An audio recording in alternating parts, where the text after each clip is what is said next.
சீரியல்களின் full எபிசோடுகளை Sun டிவியில் ஒளிபரப்பான உடனே எக்ஸ்க்ளூசிவாக சன் நெக்ஸ்டில் மட்டும் ஃப்ரீயா பாருங்கள். சும்மா வாழணும், நிறைய குழந்தைங்க பெத்துக்கணும், எல்லா குழந்தைங்களுமே உங்களை மாதிரியே இருக்கணும்.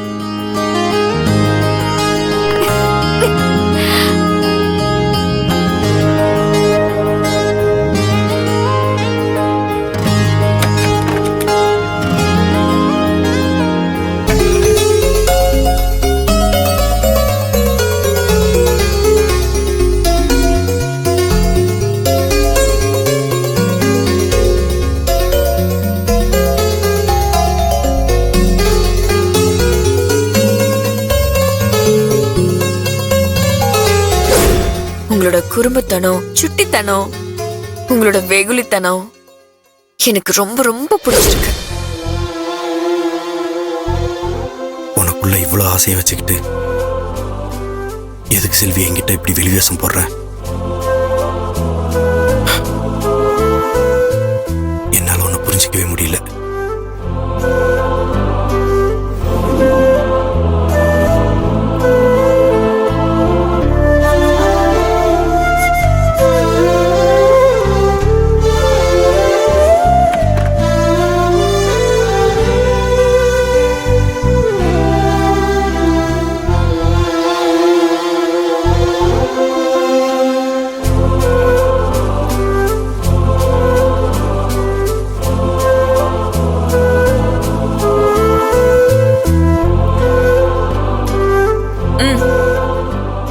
என்ன பாத்துட்டு இருக்கீங்க?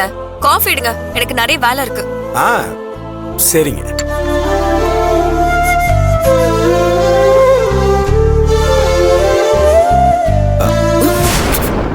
ஏங்க ஏங்க என்னங்க இது? காஃபில சக்கரை போட மறந்துட்டீங்களா? இல்லையே, நான் போட்டேனே. ஏங்க இல்லங்க, நீங்க போய் சொல்றீங்க. இதுல சுத்தமா சர்க்கரையே இல்லையேங்க, ஒரே கசப்பா இருக்கு. ஒருவேளை சர்க்கரைக்கு பதிலா வேற எதையும் கலந்துட்டீங்களா? ஹலோ, நான் தான் சுகர் போட்டேன், எனக்கு நல்ல ஞாபகம் இருக்கு. ஏங்க நான் குடிச்சு பார்த்து சொல்றேன், வேணா நீங்க கொஞ்சம் குடிச்சு பாருங்க. இல்ல, நான் தான் சுகர் போட்டேனே. ஐயோ, இந்த புடிங்க புடிங்க, குடிச்சு பாருங்க, குடிச்சு பாருங்க.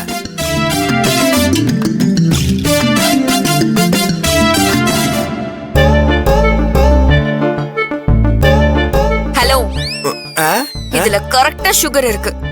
அப்படியா? எங்க எங்க கொடுங்க. அட ஆமா, சர்க்கரை இருக்கு. நிஜமாங்க. அப்ப அதை குடிக்கும் போது சுத்தமா சர்க்கரையே இல்ல. ஆனா இப்போ சர்க்கரை கொஞ்சம் அதிகமா இருக்கிற மாதிரி இருக்கு. என்ன சீட் பண்றீங்களா? இந்த வேலையில என்கிட்ட வச்சுக்காதீங்க. ஐயோ, நான் சீட்டெல்லாம் பண்ணலங்க, நான் உண்மையதான் சொன்னேன், சத்தியமா. என்ன காலங்கத்தால வம்பிழுக்கலான்னு பாக்குறீங்களா? சீக்கிரமா கிளம்பி ஹோட்டலுக்கு போற வழிய பாருங்க. சும்மா சும்மா என்ன சீன்ற வேலையில வேண்டாம்.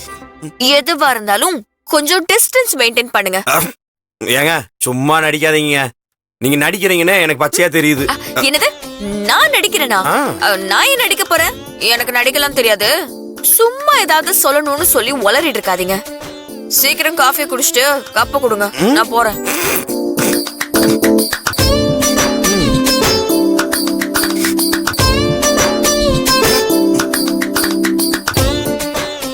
ஏங்க இப்ப எதுக்கு சிரிக்கிறீங்க? இல்ல, கொஞ்ச நேரத்துக்கு முன்னாடி நான் தூங்கிட்டு இருக்கிறேன்னு நினைச்சு நீங்க பேசுனதெல்லாம் நான் கேட்டுட்டு தான் இருந்தேன்.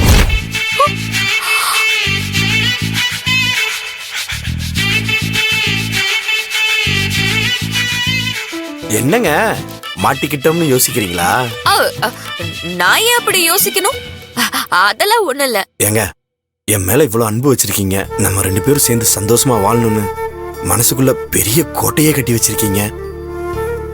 அப்புறம் எதுக்குங்க இப்படி ஒதுக்கி வச்சு வேடிக்கை பாக்குறீங்க? நீங்க கேக்குற எந்த கேள்விக்கும் என்கிட்ட இப்போதைக்கு பதில் இல்ல. அதான் ஏன்னு கேக்குறேன். இங்க பாருங்க வேலு, உங்க மேல எனக்கு பாசமும் அன்பும் காதலும் இல்லன்னு நான் எப்பவுமே சொல்லல. என்னங்க சொல்றீங்க? நம்ம 2 பேரும் சேர்ந்து வாழ்றதுக்கான காலமும் நேரமும் இன்னும் வரல. அதுக்கான நேரம் வரும், உடனே எல்லா மாற்றமும் நடந்துராது.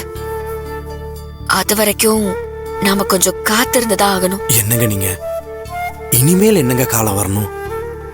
அதான் எல்லாமே சரியாத்தானே போகுது. வேற என்னங்க வேணும்? நீங்க யாருன்னு இந்த உலகம் புரிஞ்சுக்கணும். உங்களை நான் உயர்த்தி பார்க்கணும். இந்த வீட்லயும் ஊர்லயும் உங்களை சக மனுஷனா பாக்குறவங்களுக்கு முன்னாடி உங்க திறமையும் உங்க அறிவும் வெளியே கொண்டு வரணும். 4 பேர் மதிக்க நீங்க வாழ ஆரம்பிக்கணும். இதெல்லாம் தான் இப்போதைக்கு என்னோட மனசுல இருக்கிற பெரிய ஆசை, கனவு, லட்சியம். அதுக்கு முன்னாடி சின்ன சின்ன விஷயங்களை நம்ம தியாகம் பண்ணிதான் ஆகணும். ஏங்க இப்படி அமைதியாவே இருந்தா என்னங்க அர்த்தம்? இப்போதைக்கு அதுக்கான பதில் என்கிட்ட இல்லைன்னு சொல்றேன்ல.